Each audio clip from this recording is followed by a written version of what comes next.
ಮೂರನೇ ಮದುವೆಗೆ ತಯಾರಾದ ರಾಧಿಕಾ ಕುಮಾರಸ್ವಾಮಿ ಮಾಡಿದ್ದೇನು ಗೊತ್ತಾ? ಹೌದು ಸ್ನೇಹಿತರೆ, ಒಂದು ಕುಮಾರಸ್ವಾಮಿಯವರು ಗಂಭೀರವಾದ ಒಂದು ಆಕ್ರೋಶವನ್ನು ವ್ಯಕ್ತಪಡಿಸಿದ್ದಾರೆ. ಜೀವನಾಂಶವನ್ನು ಪಡೆದು ಮೂರನೇ ಮದುವೆಗೆ ತಯಾರಾಗಿದ್ದಾರಾ ಅನ್ನೋ ಮಾತನ್ನು ಹೇಳಿದ್ದಾರೆ. ಒಂದು ಕುಮಾರಸ್ವಾಮಿಯವರು ಮಾಡಿದ್ದೇನು ಗೊತ್ತಾ?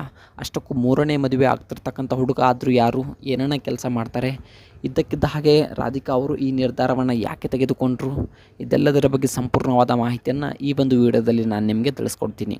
ಅದಕ್ಕೂ ಮೊದಲು ನೀವು ನಮ್ಮ ಚಾನಲ್ಗೆ ಹೊಸಬರಾಗಿದ್ದರೆ, ನೀವೇನು ನಮ್ಮ ಚಾನಲ್ಗೆ ಸಬ್ಸ್ಕ್ರೈಬ್ ಮಾಡಿಲ್ಲ ಅಂದರೆ ಈ ಕೂಡಲೇ ಸಬ್ಸ್ಕ್ರೈಬ್ ಮಾಡಿ. ಹಾಗೆ ಒಂದು ಪಕ್ಕದಲ್ಲಿರೋ ಬೆಲ್ಲೈಕನನ್ನು ಪ್ರೆಸ್ ಮಾಡೋದ್ರ ಮೂಲಕ ನಮಗೆ ಸಪೋರ್ಟ್ ಮಾಡಿ. ಹಾಗಿದ್ರೆ ಟ್ರ್ಯಾಕ್ ಮಾಡೋದು ಬನ್ನಿ ಸ್ನೇಹಿತರೆ, ವಿಡಿಯೋನ ಸ್ಟಾರ್ಟ್ ಮಾಡೋಣ.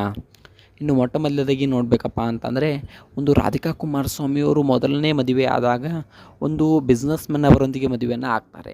ಆ ಮದುವೆ ಆದಮೇಲೆ ಒಂದು ಅವರ ಗಂಡ ಬಿಸ್ನೆಸ್ಮನ್ ಅವರು ಒಂದು ಹೃದಯಾಘಾತದಿಂದ ಮರಣವನ್ನು ಹೊಂತಾರೆ.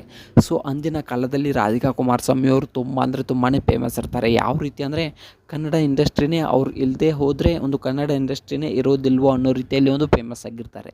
ಅದರಲ್ಲೂ ಶಿವರಾಜ್ ಕುಮಾರ್ ಅವರ ಜೊತೆ ಒಂದು ತಂಗಿಯ ಪಾತ್ರಕ್ಕಾಗಿ ಪರ್ಫೆಕ್ಟ್ ಸೂಟೇಬಲ್ ಆಗಿ ಇವರು ಇರ್ತಾರೆ. ಸೊ ಅಷ್ಟೊಂದು ಒಂದು ಖ್ಯಾತಿಯಲ್ಲಿ ಇವರು ಇರ್ತಾರೆ.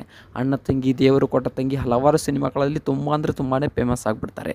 ಸೊ ಅಂದಿನ ಕಾಲದಲ್ಲಿ ರಾಧಿಕಾ ಕುಮಾರಸ್ವಾಮಿ ಅವರಿಗಿದ್ದ ಫ್ಯಾನ್ ಫಾಲೋವಿಂಗ್ ತುಂಬ ಅಂದರೆ ತುಂಬಾ ಇತ್ತು. ಯಾವುದೇ ಐಶ್ವರ್ಯ ರೈಗೂ ಕೂಡ ಕಡಿಮೆ ಇರಲಿಲ್ಲ. ಸೊ ಅಂತಹ ಸಮಯದಲ್ಲಿ ಮದುವೆಯನ್ನು ಆಗಿಬಿಟ್ಟು ಕೆಲವೊಂದಿಷ್ಟು ದಿನಗಳ ಕಾಲ ಒಂದು ಕನ್ನಡ ಇಂಡಸ್ಟ್ರಿಯಿಂದ ದೂರ ಉಳಿತಾರೆ. ಅದಾದಮೇಲೆ ಅವರು ಗಂಡ ಮರಣ ಹೊಂದಿದಾಗ ಮತ್ತೆ ಕನ್ನಡ ಇಂಡಸ್ಟ್ರಿಗೆ ಎಳೆದುಬಿಟ್ಟು ಮತ್ತೆ ತಮ್ಮ ಹವಾವನ್ನು ಕ್ರಿಯೇಟ್ ಮಾಡೋಕ್ಕೆ ಸ್ಟಾರ್ಟ್ ಮಾಡಿಬಿಡ್ತಾರೆ.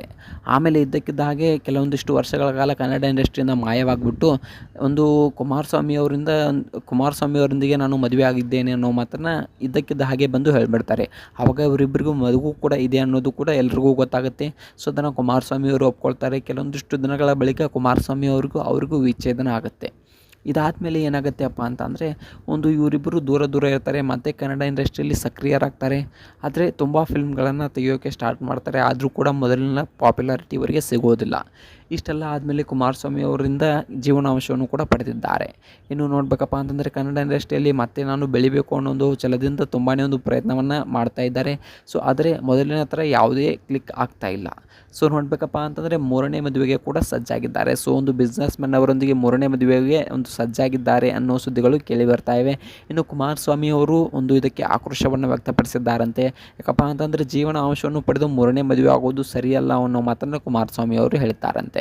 ಇದನ್ನು ಕೇಳಿದ ರಾಧಿಕಾ ಕುಮಾರಸ್ವಾಮಿ ಅವರು ಏನು ಹೇಳ್ತಾರೆ, ರಾಧಿಕಾ ಕುಮಾರಸ್ವಾಮಿ ಅವರು ಮೂರನೇ ಮದುವೆ ಆಗೋದು ಸರಿನಾ ತಪ್ಪಾ?